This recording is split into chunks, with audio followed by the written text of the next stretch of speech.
In fact, you said if someone can't support legislation like that, quote, you are making the United States the most barbaric pro-abortion regime anywhere in the entire world. My question is, why have you changed your position? Well, Nora, first of all, I never supported a national ban. I did when I was running for Senate in 2022 talk about setting some minimum national standard. For example, we have a partial birth abortion ban in place in this country at the federal level. I don't think anybody's trying to get rid of that, or at least I hope not, though I know that Democrats have taken a very radical pro-abortion stance. But Nora, you know, one of the things that changed is in the state of Ohio, we had a referendum in 2023, and the people of Ohio voted overwhelmingly, by the way, against my position.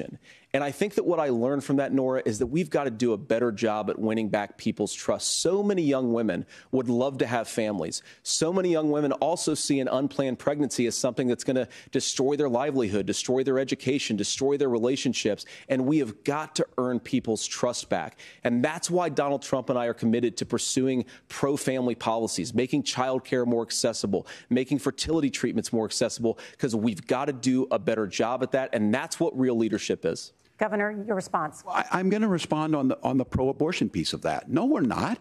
We're pro-women. We're pro-freedom to make your own choice. We know what the implications are to not be that. Women having miscarriages, women not getting the care, physicians feeling like they may be prosecuted for providing that care. And as far as making sure that we're educating our children and giving them options, Minnesota's a state with one of the lowest teen pregnancy rates. We understand that, too. We know that the options need to be available, and we make that true. We also make it, we're a top 3 state for the best place to raise children. But these two things to try and say that we're pro-children, but we don't like this, or you guys are pro-abortion, that's not the case at all. We are pro-freedoms for women to make their choices, and we're going, and Kamala Harris is making the case, to make options for children more affordable, a $6,000 child tax credit, but we're not going to base that on the backs of making someone like Amber Thurman drive 600 miles to try and get health care. Senator? May I respond to that? First of all, Governor, I agree with you. Amber Thurman should still be alive, and there are a lot of people who should still be alive, and I certainly wish that she was.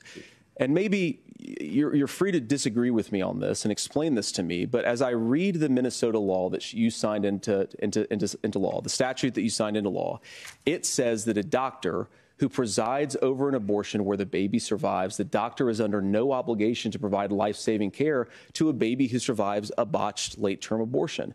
That is, I think, whether you're pro-choice or pro-abortion, that is fundamentally barbaric. And that's why I use that word, Nora, is because some of what we've seen, do you want to force Catholic hospitals to perform abortions against their will? Because Kamala Harris has supported suing Catholic nuns to violate their freedom of conscience. We can be a big and diverse country where we respect people's freedom of conscience and make the country more pro-baby and pro-family. But please.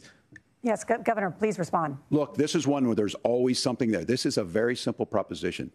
These are women's decisions to make about their health care decisions, and the physicians who know best when they need to do this. Trying to distort the way a law is written to try and make a point, that's not it at all. What was I wrong about, Governor? Please tell me, what was I wrong about? That is not the way the law is written. Look, I've given But how? I've given this advice on a lot of things, that getting involved, getting engaged, that's been misread, and it was fact-checked at the last debate. But the point on this is there's a continuation of these guys to try and tell women or to get involved. I use this line on this, just mind your own business on this. Things worked best when Roe versus Wade was in place. When we do a restoration of Roe, that works best. That doesn't preclude us from increasing funding for children. It doesn't increase us from making sure that once that child's born, like in Minnesota, they get meals, they get early childhood education, they get health care.